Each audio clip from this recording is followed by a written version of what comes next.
মাধ্যমিক এবং উচ্চ মাধ্যমিকে যারা ইংলিশ গ্রামার নিয়ে একটু দুশ্চিন্তাগ্রস্ত এবং গ্রামারের যে পার্ট, যে জয়নিং, ট্রান্সফরমেশন অফ সেন্টেন্স, সেগুলি শিখতে চাইছো, তো সেই ট্রান্সফরমেশন অফ সেন্টেন্স বা টু অ্যাজ ডাইরেক্টেড এর একটি পার্ট যেটি হচ্ছে ফ্রেজ ইন অ্যাপোজিশন বা কেস ইন অ্যাপোজিশন, সেটি এবং তার সঙ্গে আমাদের যেটি রিলেটিভ ক্লজ বা অ্যাডজেক্টিভ ক্লজ, তার মধ্যে যে পার্থক্য, সূক্ষ্ম পার্থক্য, এটি নিয়ে আলোচনা করব।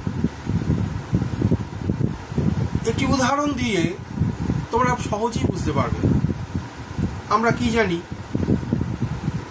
Ram was king of Oudh and he was husband of Sita. একটি বাক্য, Ram was king of Oudh, Ram ছিলেন অযোধ্যার রাজা,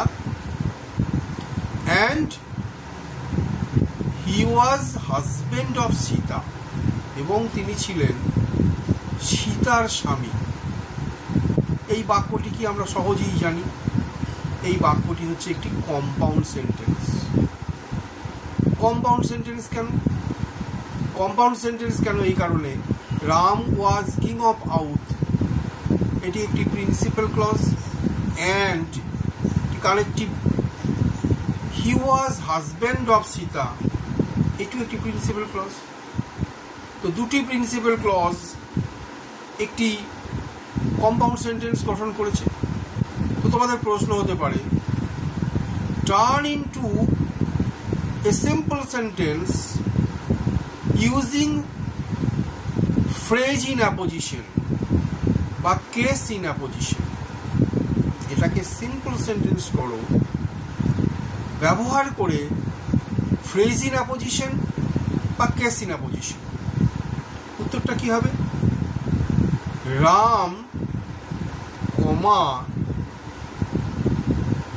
king of Oudh was husband of Sita. Ram comma king of Oudh, আবার কমা, আর কমা না দিলে ওয়াজ হাজব্যান্ড অফ সীতা। এইটাকে বলা হচ্ছে কেস ইন অ্যাপোজিশন বা phrase in apposition. Ram comma king of Oudh was husband of Sita. এখানে কি হলো? রাম অযোধ্যার রাজা ছিলেন সীতা দেবীর স্বামী। এই কমা ব্যবহার করে এটাকে আমরা বলবো ফ্রেজ ইন অ্যাপোজিশন বা ফ্রেজ ইন অ্যাপোজিশন বা কেস ইন অ্যাপোজিশন। অপোজিশন নয়, অ্যাপোজিশন। এটা গ্রামাটিক্যাল টার্ম। এইটা শুধু শিখলেই তোমাদের জানলেই হবে কমা ব্যবহার করে। এইবার ঠিক এই একই ধরনের যদি প্রশ্নটা থাকে, আর একই প্রশ্ন বাক্যটি একই, যে Ram was king of Oudh and he was husband of Sita, and Ram was husband of Sita. Compound sentence প্রথমে দেওয়া হয়েছে। যদি বলে turn into a complex sentence using relative clause বা ইউজিং সাবঅর্ডিনেট অ্যাডজেক্টিভ ক্লজ, তখন কি হবে? Ram who was king of Oudh, এখানে কমার বদলে কি বসলো? হু। শুধু পার্থক্যটা কি? ওখানে ছিল কমা কেস ইন অ্যাপোজিশন বা ফ্রেজ ইন অ্যাপোজিশনের ক্ষেত্রে, সিম্পল সেন্টেন্সের ক্ষেত্রে। এখানে কি হলো? কমার বদলে হু বসলো। Ram who was king of Oudh, এইবার comma was husband of Sita, বা কমাটা না দিলেও চলবে। Ram who was king of Oudh was husband of Sita. এখানে who was king of Oudh, এটা তলায় দাগ দিয়ে বুঝলাম এটা হু দিয়ে কি হয়েছে?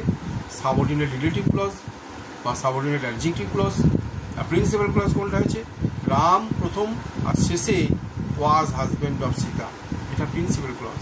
আর মাঝখানে সাবঅর্ডিনেট ক্লজটা ঢুকে গেছে। প্রিন্সিপাল ক্লজটা দুটো পার্টে আছে, প্রথম একটা পার্ট, শেষে একটা পার্ট। তো এইটা হচ্ছে কমপ্লেক্স সেন্টেন্স।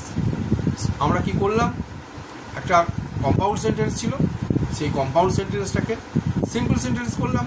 কিভাবে? কেস ইন অ্যাপোজিশন দিয়ে, শুধুমাত্র একটা কমা ব্যবহার করে। আর সেই একইভাবে কমার বদলে একটি হু ব্যবহার করে কমাটি তুলে দিয়ে আমরা সেটাকে কমপ্লেক্স সেন্টেন্স করলাম একটি সাবঅর্ডিনেট অ্যাডভার্বিয়াল ক্লজ, আইডি প্রিন্সিপাল ক্লজ। এইভাবে খুব সূক্ষ্ম পার্থক্য সাবঅর্ডিনেট রিলেটিভ ক্লজ ব্যবহার করে কমপ্লেক্স সেন্টেন্স এবং কেস ইন অ্যাপোজিশন বা ফ্রেজ ইন অ্যাপোজিশন ব্যবহার করে সিম্পল সেন্টেন্স আমরা করতে পারি। এবং এই সূত্র দুটি একটি মুখস্থ রেখে দিয়ে বা মনে রেখে দিয়ে, grammar is a set of rules, আমরা এই ধরনের প্রশ্ন যখন আসবো আমরা সহজেই উত্তর করতে পারি।